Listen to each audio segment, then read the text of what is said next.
onto your chair for support. And beginning with either leg, it doesn't matter. We're just going to take the leg forward and back. We're just swinging it.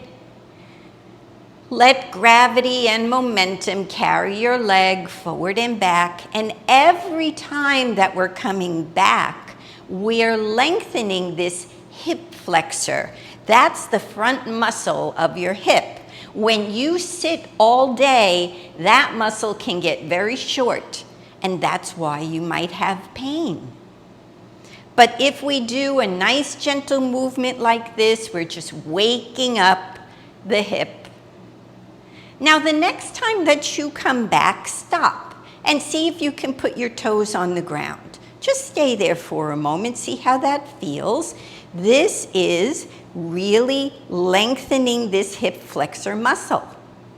Can you bend your front knee a little bit? Straighten it out. Bend your front knee and straighten. See if you can bring your back foot back just a little bit more, just a little. Bend that front knee. Now we're in a lunge. How does that feel?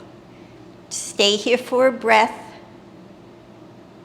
And bring your feet back together. You can shake your hips side to side to release the lower back. We'll try it with the other leg. Just swinging the leg forward and back, forward and back. This easy movement does so much to keep your hips nice and loose. So anytime you have 5 minutes, if you're in the kitchen and you're just standing by the counter waiting for your coffee to brew, just swing your legs forward and back a few times. Now this next time when you come back, placing your toes on the ground behind you, and just explore a little bit how far back you can take your toes, anything that feels comfortable, and your bent knee in front. And maybe you can bend that knee a little more and bring it back up. Bend it a little more. Each time we're bending forward, we are lengthening the hip flexor of the straight leg. See what feels good to you? And you can bring both legs together.